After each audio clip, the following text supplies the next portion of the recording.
Chuck Hughes. On October 24, 1971, Detroit Lions wide receiver Chuck Hughes collapses near the 15-yard line in the final minutes of a game against the Bears. Hughes clutches his chest, falls face first, and lies motionless as players and officials watch in confusion. Team doctors and trainers rush to his side, but Hughes is already in cardiac arrest. He is transported to Henry Ford Hospital, where he is pronounced dead from a heart attack, triggered by undiagnosed arteriosclerosis. He becomes the first and only NFL player to die during a game. Despite the tragedy, officials resume the game within minutes, prompting public criticism over the league's handling of on-field emergencies. The sight of a priest administering last rites while the crowd stays silent remains one of the NFL's most haunting images. In response, the league begins tightening medical screening procedures and installs more comprehensive sideline emergency protocols, early steps in what will later become the NFL's modern player health initiatives. Ray Rice tape. In February 2014, Ravens running back Ray Rice is arrested after punching his fiancée in a hotel elevator in Atlantic City. Initially, the NFL suspends him for just 2 games, citing league policy and precedent. That decision draws swift backlash, but the controversy explodes in September when TMZ releases elevator surveillance footage. The video shows Rice delivering a knockout punch and dragging the unconscious woman into the hallway. Public outrage follows immediately. The Ravens terminate Rice's contract the same day, and the NFL suspends him indefinitely. At just 27 years old, Rice never plays another snap in the league. The NFL scrambles to control the fallout, facing widespread criticism for leniency and lack of transparency. Commissioner Goodell later admits the league got it wrong. In response, the NFL overhauls its personal conduct policy, introducing stricter penalties for domestic violence and mandating education programs across all franchises. Aaron Hernandez. In June 2013, Patriots tight end Aaron Hernandez is arrested and charged with the murder of Odin Lloyd, a semi-pro linebacker and boyfriend of Hernandez's fiancée's sister. The case grabs national headlines, not just for the brutality of the crime, but for the surreal timeline. Hernandez had signed a $40 million contract extension just a year earlier. Prosecutors present GPS data, surveillance footage, and shell casings to secure a conviction in April 2015. He's sentenced to life without parole at age 25. The Patriots release him within hours of his arrest, erasing all merchandise and public ties to the former star. 2 years later, in 2017, Hernandez is found dead in his prison cell, hanging from bed sheets in an apparent suicide. An autopsy reveals stage 3 chronic traumatic encephalopathy, CTE, typically found in players decades older. The diagnosis fuels a wave of research and lawsuits around brain trauma and behavior, especially in violent crimes involving NFL alumni. Teams begin reevaluating how they weigh red flags in draft evaluations. Hernandez had failed multiple drug tests at Florida and was dismissed by several teams before New England took him 113 overall in 2010. The fallout forces the league to confront both its culture of silence and the long-term toll of repeated head trauma. Darrington Sentinel shooting. In 2005, the NFL's image takes a public blow, not from a player, but from the sidelines. 2 Carolina Panthers cheerleaders, one named Renee Thomas, become the subject of a viral media firestorm after a reported altercation in a Tampa nightclub bathroom. Witnesses allege the pair engaged in lewd behavior before fighting with patrons and security. Although no charges are filed, the spectacle makes national headlines just as the Panthers push toward a playoff berth. The timing proves disastrous for a league already under scrutiny for player behavior and sideline optics. In response, the NFL directs teams to formalize codes of conduct for cheerleading squads, standardizing background checks and off-field behavior clauses. Teams also begin distancing their cheer programs from nightclub promotions and public crossover events. The fallout contributes to a broader PR strategy overhaul in the mid-2000s as the league works to restore public trust after a run of off-field controversies. The incident may not end careers, but it accelerates the league's pivot toward image control as a competitive priority, setting the stage for more sweeping reforms in the years ahead. 2007 dogfighting scandal. In July 2007, federal investigators indict Falcons quarterback Michael Vick for operating and financing an illegal dogfighting ring known as Bad News Kennels. The indictment outlines graphic evidence of animal abuse, gambling transactions, and brutal execution methods used on underperforming dogs. Vick, once the NFL's most electric dual-threat quarterback, pleads guilty and receives a 23-month sentence in federal prison. The NFL suspends him indefinitely, and corporate sponsors like Nike and Reebok cut ties immediately. The fallout forces the league to reassess how it handles criminal conduct, especially crimes committed off the field. Commissioner Roger Goodell tightens the league's personal conduct policy in response, stressing that off-field behavior will carry career consequences. Vick returns to the NFL with the Philadelphia Eagles in 2009, but the stigma lingers for years. His case becomes a national flashpoint, forcing a cultural reckoning across sports, media, and the criminal justice system. Concussion lawsuit.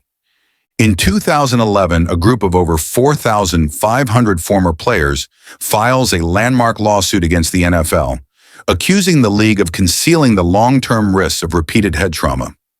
The plaintiffs allege that the NFL downplayed scientific research linking concussions to chronic brain damage, including conditions like depression, memory loss, and early-onset dementia. Many of the players involved cite deteriorating mental health, financial ruin, and suicidal ideation. After years of legal maneuvering, the NFL agrees to a $765 million settlement in 2013, intended to cover medical exams, compensation, and research. The public outcry forces the NFL to revise its concussion protocols, fund brain trauma research, and begin penalizing helmet-to-helmet hits more aggressively. Yet the damage to the league's credibility lingers, and its legacy continues to shadow future health crises on the gridiron. Colin Kaepernick blackballing. In 2016, 49ers quarterback Colin Kaepernick kneels during the national anthem to protest police brutality and racial injustice, sparking a cultural firestorm across the NFL. His protest polarizes the league, drawing praise from civil rights groups and criticism from political figures, including the President of the United States. Despite throwing 16 touchdowns and just 4 interceptions that season, Kaepernick opts out of his contract in March 2017 and never receives another offer. Over the next 3 years, 226 of 256 starting quarterback jobs change hands, yet Kaepernick remains unsigned. In 2019, Kaepernick settles a collusion grievance against the NFL, alleging owners conspired to keep him off rosters due to political pressure. The terms remain confidential, but the case highlights how off-field protests intersect with league business interests. After years of silence, the NFL releases a 2020 statement admitting we were wrong in how it handled the protest movement. By then, Kaepernick's absence has already reshaped player activism and league image, pressuring future commissioners to balance politics and policy more carefully. Josh Brent tragedy. On December 8, 2012, Cowboys defensive tackle Josh Brent crashes his car while driving intoxicated, killing teammate and close friend Jerry Brown. The accident occurs just hours before a team walkthrough, sending shockwaves through the Dallas locker room and across the league. Brent's blood alcohol content measures at 0.18, over twice the legal limit. He's charged with intoxication manslaughter and eventually sentenced to 180 days in jail and 10 years probation. In 2014, Brent returns to the Cowboys roster after serving his sentence, prompting heavy public criticism and internal league debate. While technically eligible, his reinstatement forces the NFL to reconsider how it handles off-field behavior involving player safety and substance abuse. The league later tightens its policies on alcohol-related incidents, expanding testing and increasing penalties. Brent's case remains one of the most sobering reminders of how personal recklessness can ripple into team and league policy. Bills-Bengals 2023, Hamlin.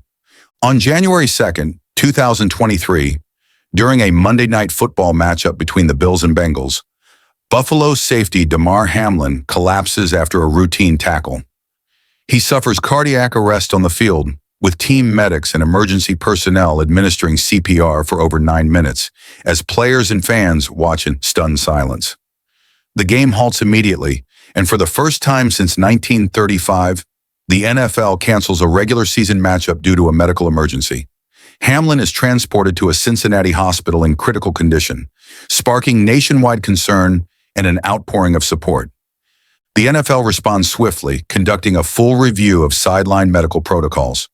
Hamlin survives and is later cleared to return to team activities, but the incident becomes a defining moment in NFL health policy. The shock of that night reshapes how the league views player safety, not just in terms of concussions or contact, but life itself. 1982 strike. In 1982, the NFL faces its first major work stoppage as players walk out over revenue-sharing demands. The strike lasts 57 days, slicing the regular season from 16 games down to just 9. With television contracts hanging in the balance, owners scramble to salvage the year, eventually agreeing to a one-time expanded 16-team playoff structure. Washington takes advantage of the chaos, powering through the field to win Super Bowl 17-7 over Miami, behind a dominant ground game and opportunistic defense. But the short-term compromise comes at a cost. The NFL Players Association, lacking the financial leverage of ownership, concedes key bargaining points and exits the strike in a weaker position. League revenue rebounds by the following season, while players receive only marginal gains in benefits and bargaining rights. The 82 strike sets the tone for the next decade of labor battles and foreshadows deeper fractures to come. 1987 replacement games. In September 1987, players walk out again, this time demanding better free agency rights and long-term benefits. The league responds by pushing forward with a 24-day strike and filling rosters with replacement players. 3 full weeks of NFL games are played by non-union fill-ins, many of them former college players or cut veterans. Washington head coach Joe Gibbs, operating with a patchwork lineup, somehow wins all 3 contests, securing key wins that helped the team finish 11-4 and eventually win Super Bowl 22. But the cost to player unity is far steeper than the standings reveal. Over 100 regular players, including stars like Lawrence Taylor and Doug Flutie, cross picket lines to rejoin their teams, fracturing locker rooms and weakening the NFLPA's leverage. The union ends the strike with no new deal and no concessions from owners. The fallout lingers for years, reshaping the union's structure and setting the stage for the eventual 1993 free agency breakthrough, the O.J. Simpson trial. In June 1994, former NFL MVP and Hall of Fame running back O.J. Simpson is charged with the murders of Nicole Brown Simpson and Ronald Goldman. His arrest in the infamous Ford Bronco chase dominate national headlines, broadcasting live on the same networks that air NFL games. The trial begins in late 1994 and stretches nearly a year, with courtroom proceedings often interrupting football broadcasts. Public opinion fractures along racial and cultural lines, while the NFL distances itself from one of its most decorated alumni. In October 1995, Simpson is acquitted of criminal charges, but later found liable in a 1997 civil trial, ordered to pay $33.5 million in damages. Though he remains a statistical icon, 11,236 rushing yards, 5 Pro Bowls, his name disappears from league promotional material and alumni honors. NFL Films cut segments featuring him, and media coverage around his playing career is largely suppressed. The trial becomes a cultural turning point and a cautionary tale for how far a player's fall from grace can reach. Saints Bountygate. Between 2009 and 2011, the New Orleans Saints operate an illicit bounty program under defensive coordinator Greg Williams. Defensive players receive cash payouts for knocking opponents out of games.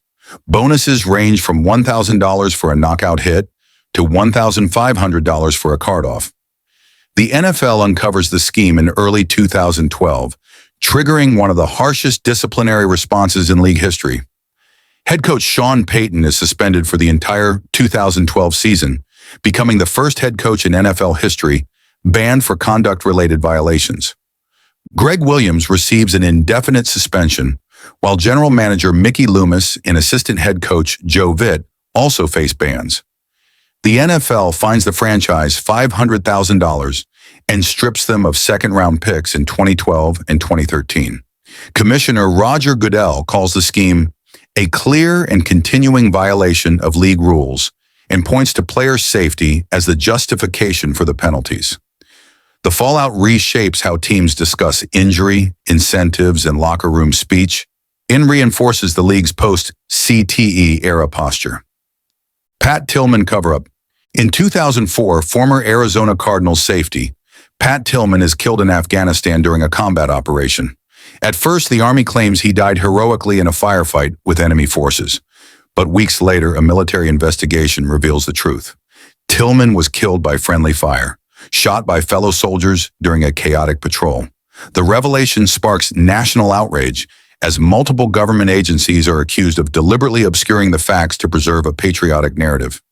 Tillman, who had left a $3.6 million NFL contract to enlist after September 11th, becomes a complex symbol of both sacrifice and systemic failure. His family criticizes the military's manipulation of his death, calling the official account a deliberate lie. Congressional hearings follow, uncovering contradictions in testimony from military officials. The NFL continues to honor Tillman each year, but his story now carries the weight of both valor and betrayal. 2021 Washington email leak.